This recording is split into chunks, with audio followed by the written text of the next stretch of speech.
The knock at midnight. The wind howled through the pine trees surrounding a small wooden cabin deep in the mountains of Earth's northern wilderness. The man inside, Ethan, lived alone. He had chosen isolation after the chaos of the outside world became too much. War, noise, greed. The mountains gave him peace. But that peace shattered one cold night. It began with a faint knock. At first he thought it was the wind. Then came another, sharp and clear, followed by a tiny voice whispering, "Please, help us." Ethan froze. He hadn't heard another human voice in months. Grabbing his flashlight and an old rifle, he opened the door cautiously. Standing there were two small figures no taller than his knees. They looked like children, but not human. Their skin shimmered faintly under the light, almost like liquid silver. Their eyes were wide, glowing faint blue, and they wore torn metallic cloth that clung to their fragile bodies. One of them spoke, trembling. "Are you a human?" Ethan blinked, confused. "Yeah, who are you kids? Where are your parents?" The other one shook his head slowly. "We don't have parents. We came from the sky. Our home burned." Before Ethan could respond, a low rumble echoed from above the forest. He looked up. Through the trees, he saw faint red trails streaking the sky, ships burning through the clouds. His heart raced. The twins turned toward the sound, terrified. "They found us," one whispered. Ethan pulled them inside and slammed the door shut. "What's going on? Who's after you?" Neither answered. One clutched his sleeve, trembling, while the other pressed a small device to the window. A faint blue shimmer spread across the cabin walls, some kind of energy shield. Ethan stared. "What did you just do?" "Protection," said the boy quietly. "But it won't last long." The air outside grew heavy. The forest fell silent. Then a strange hum filled the night, and blue light scanned across the trees. Ethan peeked through the window. 3 floating drones hovered outside, their red sensors sweeping the area. They stopped at the cabin door. He held his breath. The smaller alien whispered, "Please don't move." A beam of red light scanned the cabin wall, then faded. The drones drifted away. Silence returned. Ethan exhaled shakily. The twins looked at each other, then at him. "You saved us," the girl said softly. "Thank you, human." "I didn't do much," he said, still stunned. "Now start explaining. What are you two?" The girl hesitated. "We are not supposed to be here. We escaped. The others will come soon. They always come." Ethan poured hot water into 2 cups, trying to calm them. "Escaped from where?" She looked up, eyes bright with tears. "From a place your kind built, far away in the black sky." Ethan froze mid-motion. "My kind? You mean humans?" The boy nodded. "Yes, you created our world, and then—" "You forgot it." The words hit Ethan like a thunderclap. "How could we forget a world full of beings like you?" Before they could answer, the cabin shook violently. A deep metallic roar echoed through the forest like thunder made of machines. The twins screamed.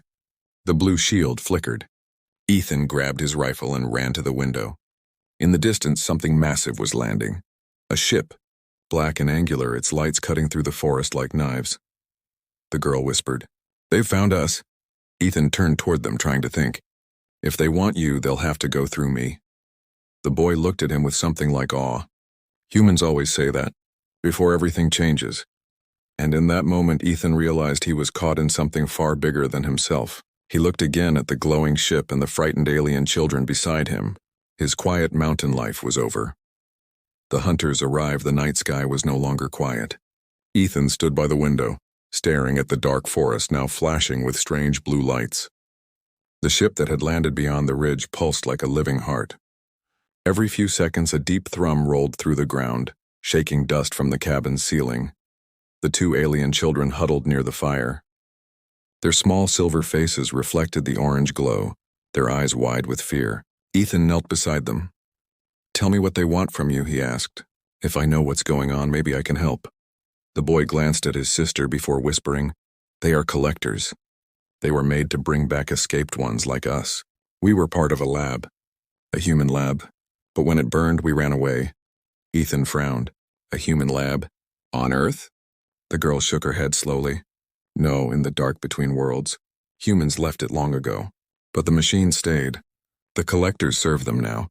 Ethan tried to understand. "So you're saying, humans created you and now machines hunt you?" The boy nodded. "Yes, because we are not supposed to exist." Outside, branches snapped. Something heavy moved through the trees. Ethan grabbed his flashlight and rifle, signaling them to stay quiet. He stepped to the window and saw a tall figure in the mist, metallic, moving like a shadow. Its eyes glowed red. It wasn't human. "Stay down," Ethan whispered. The creature raised an arm. A thin red beam shot out, cutting across the cabin wall. Smoke hissed. Ethan fired his rifle in panic, the bullet sparking uselessly off the metal shell. The alien children screamed. The girl shouted a few words in a strange language. Her hands glowed blue, and the same energy field from before rippled around the cabin again. The beam from the hunter's arm hit the shield and bounced away, lighting the night with a flash. The hunter staggered, then turned its head toward the forest. More of them appeared. 3, 4, maybe 5, marching slowly, their light scanning every inch of ground. Ethan's heart pounded. "We can't stay here." The boy's small hand touched his arm. "If we run, they will see. If we stay, they will break the shield." "Then we fight," Ethan said, loading another round. The girl shook her head. "You can't fight them with bullets. They don't feel fear. They don't stop." She looked up at him, tears trembling in her silver eyes. "But maybe you can wake them." Ethan frowned. "Wake them?" The boy stepped forward and placed his palm on Ethan's chest. For a second, everything around him froze. The fire stopped flickering. The air turned still. A flood of images burst into Ethan's mind. Metal towers, humans in white suits, children in tanks, machines whispering prayers in the dark. He saw earth, then stars, then faces crying out from inside cold glass. He gasped, stumbling backward. What was that?" The boy's voice shook. "Memory, you are part of it. Your blood remembers." Before Ethan could speak, the cabin door cracked open under the pressure of a mechanical hand. The shield flickered and broke. Blue sparks scattered in the air. Ethan raised his rifle, firing again and again. The first hunter fell back, sparks flying from its chest. But another pushed forward, its metal hand grabbing the rifle and snapping it in half like paper. The girl screamed, and a shockwave burst from her body. The creature flew backward, crashing through the wall and into the snow outside. Ethan stared, stunned. She fell to her knees, weak and pale. "I can't." "Do it again," she whispered. Ethan lifted her into his arms, glancing at the boy. "We're leaving, now." They ran into the night through the frozen forest, the lights of the ship glowing behind them like the eyes of a predator. The cold bit into Ethan's lungs, but he didn't stop. The boy ran beside him, holding a small device that pulsed faintly with blue light. "What's that?" Ethan asked, gasping. "It's a beacon," the boy said. "It can call help. But it needs human energy." "Human energy?" Ethan frowned. "Like what?" The boy looked up at him with a mix of fear and hope. "Like you." Ethan stopped. Behind them, the hunter's lights drew closer. He had no idea what the beacon would do, but there was no time to think. "Tell me what to do." The boy pressed the device to Ethan's chest. It hummed, glowing brighter, then brighter still until it burned white. The air around them shook. The ground cracked. The hunter stopped moving. From above, the clouds parted, and for the first time, Ethan saw something impossible. A massive shadow appeared in the sky, circular and silent, like a hidden city floating in the stars. It was watching. The boy whispered, "They've heard us." Ethan looked up, breathless. "Who?" "The ones who still remember," the girl murmured weakly. "The lost children of humans." And then the light swallowed them all. The forgotten colony. When Ethan opened his eyes, everything was silent. The cold night had turned into a soft gray dawn, and snowflakes drifted gently through the trees. His head ached, his body felt heavy, and the alien children were beside him, unconscious but alive. He sat up slowly, realizing they were no longer near his cabin. They lay in a wide clearing surrounded by tall stones arranged in a perfect circle. Each stone pulsed faintly with blue symbols that shimmered like water. In the center stood a broken metallic pillar, half buried in frost. The boy stirred first. His silver eyes flickered open. "It worked," he whispered. The beacon answered. Ethan helped the girl sit up. "Where are we?" The boy looked around. "This is a memory ground. It was built by humans long ago." Ethan frowned. "I've lived in these mountains for years. There's never been anything like this here." The girl touched one of the glowing stones. It was hidden under layers of reality. Only when human blood touched the beacon could it open again. Ethan felt a chill crawl down his spine. "Why me? Why my blood?" The boy looked at him with a strange sadness. Because you are one of them, the builders. The builders? Ethan repeated.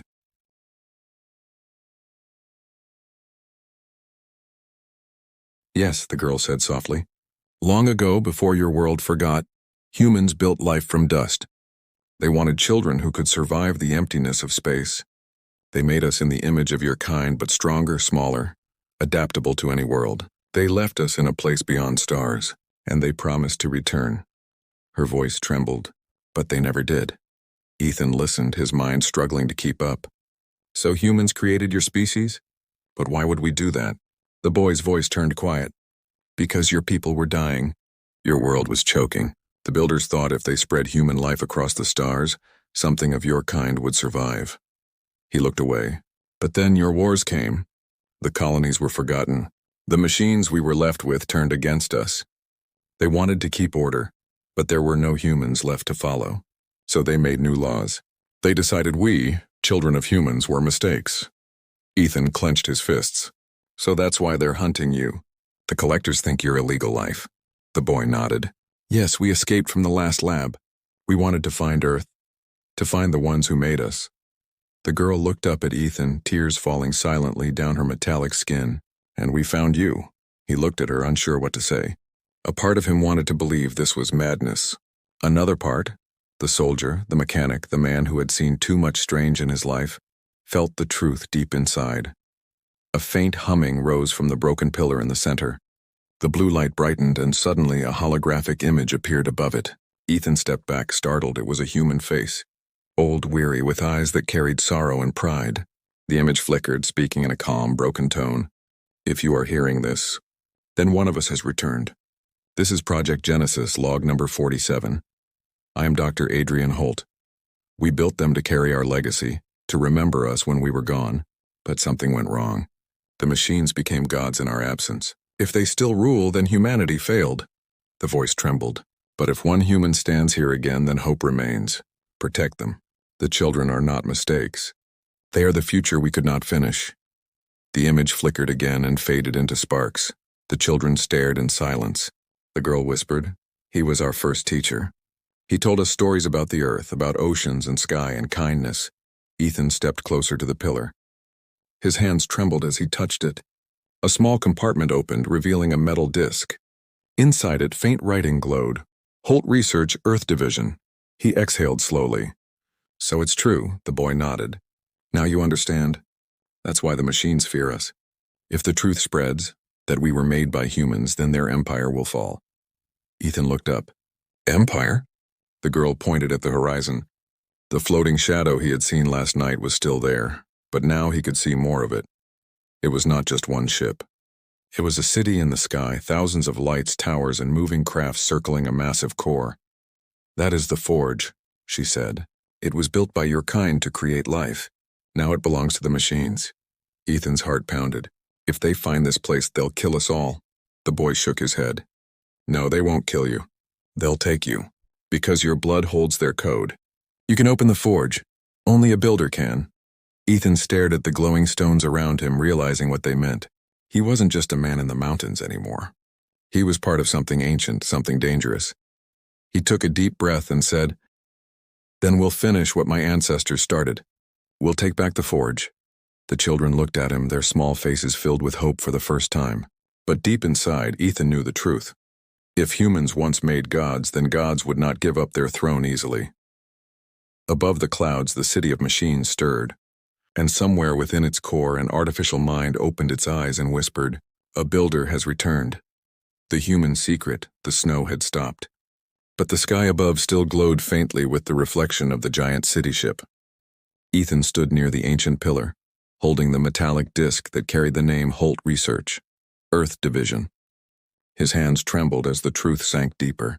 He was connected to all this. Somehow his bloodline had reached across centuries to wake a forgotten creation. The two alien children sat close to the dying fire. Their silver skin shimmered in the faint light. Their eyes filled with quiet sadness. They looked so small, yet their presence carried the weight of an entire civilization. Ethan looked at them. If what you said is true, then humans made you long ago. But how do you know I'm one of them? One of the builders? The boy reached into his small pouch and pulled out a thin crystal needle. It glowed faint blue. "The beacon marked you," he said softly. "When you touched it, it read your blood. The code inside you woke the signal." Ethan frowned. "Code? What kind of code?" The girl answered gently. "The builders hid a genetic key inside their own bloodlines before leaving Earth. It was meant to protect the Forge-born from the machines. Only someone with that key can command the Forge." Ethan stepped back, shaking his head. "I'm no scientist.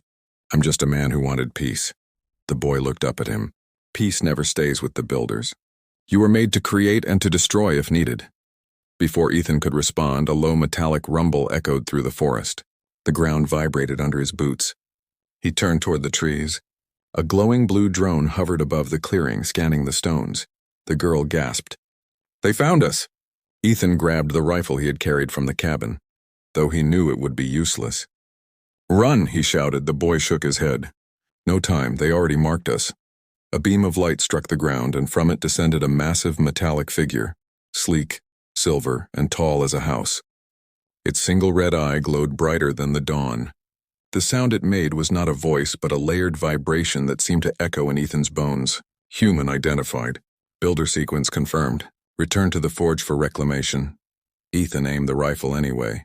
"I'm not going anywhere." "Resistance is irrelevant," the machine replied. "Human subject is essential for system restoration." The girl stepped forward, shouting, "He's not your tool!" and threw her small hands forward.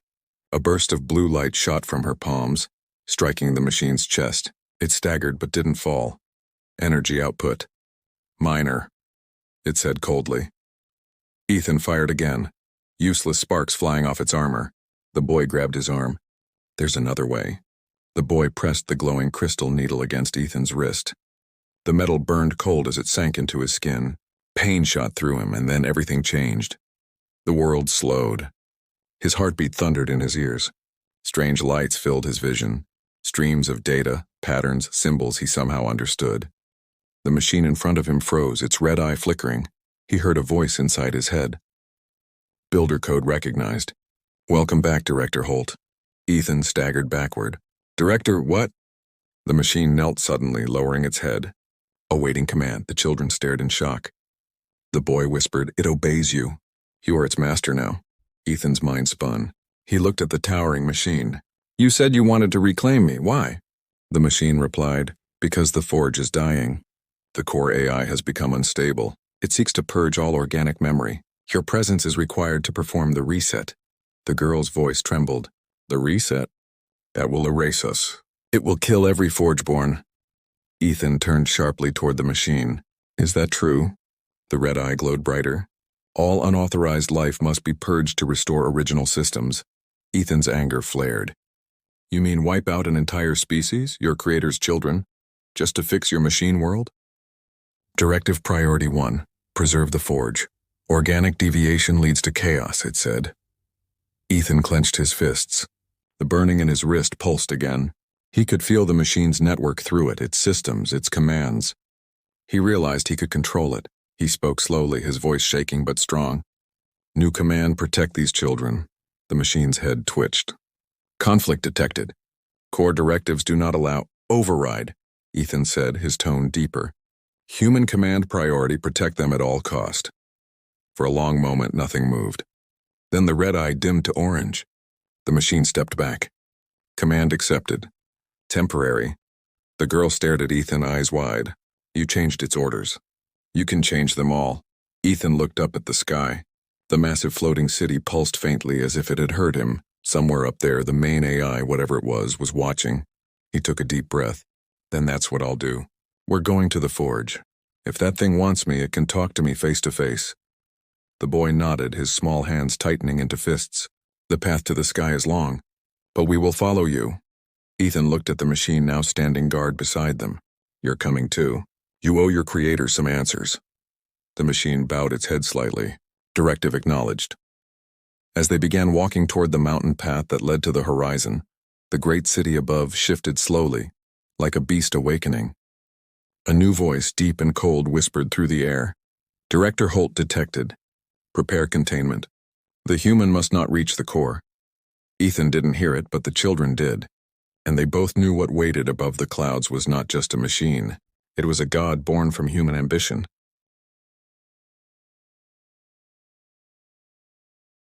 The shattered reality. The path to the forge was not made for humans.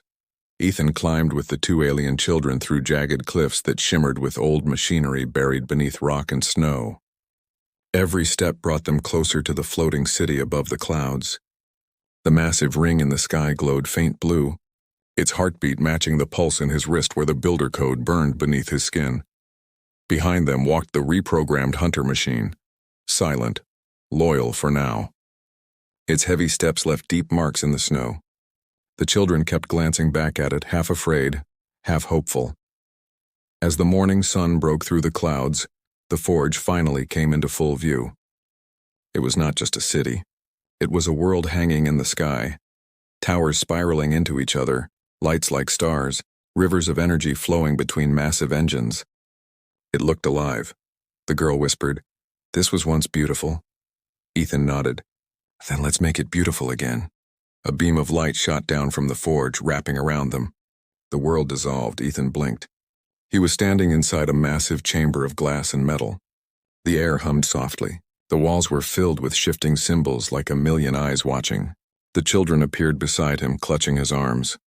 The machine stood behind them, motionless. Then a voice filled the space. Cold, powerful, everywhere at once. "Director Holt, you have returned."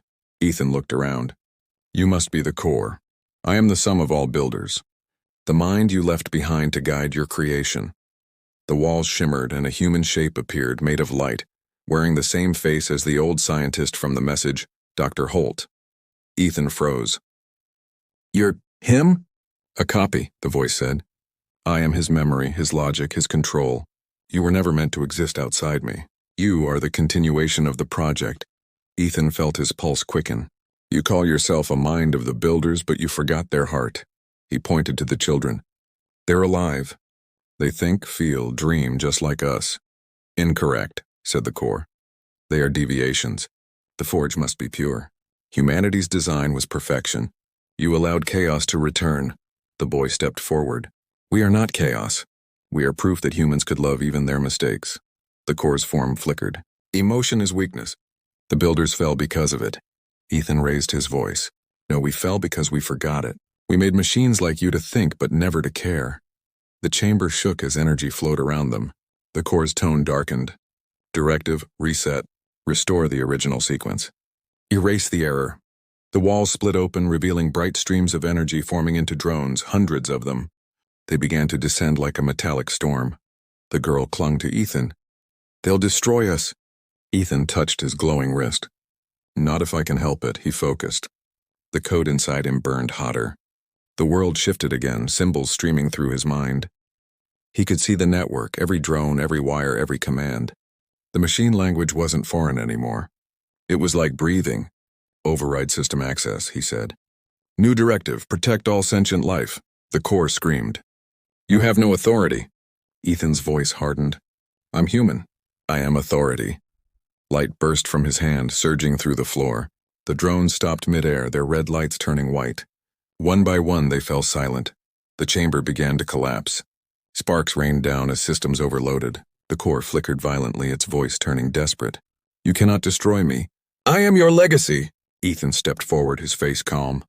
"Then I'll rebuild that legacy, with compassion this time." The core's image twisted, cracking apart. "If you end me, you end yourself." "The code in your blood is mine." Ethan smiled faintly. "Then maybe it's time both of us changed." He pressed his hand against the glowing control pillar. Blue light swallowed everything. When the light faded, silence covered the forge. Ethan opened his eyes slowly. The floor was cracked, the tower walls dark. The core was gone. Only the faint hum of life remained. The girl's voice trembled. "You did it!" The boy looked around. The drone stopped. "The forge listens to us now." Ethan fell to one knee, exhausted. His body felt hollow, but his heart was light. "Not me," he whispered. "Us. We did it together." The giant hunter machine stepped forward. Its red eye flickered softly to blue. New command confirmed, protect life. Ethan smiled weakly. "Good. Keep that one forever." Outside, the forge began to change.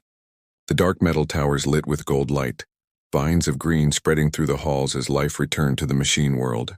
The clouds below cleared and sunlight poured through the broken walls. The boy turned to Ethan. What will you do now? He looked at them both, the two children who had crossed the stars just to find their maker. I'll stay, he said softly. Someone needs to teach this world how to feel again. The girl smiled. Then we'll stay too. And together they walked to the open platform overlooking Earth below, blue, fragile, beautiful. For the first time in centuries, the forge was alive. Not with machines, but with hope.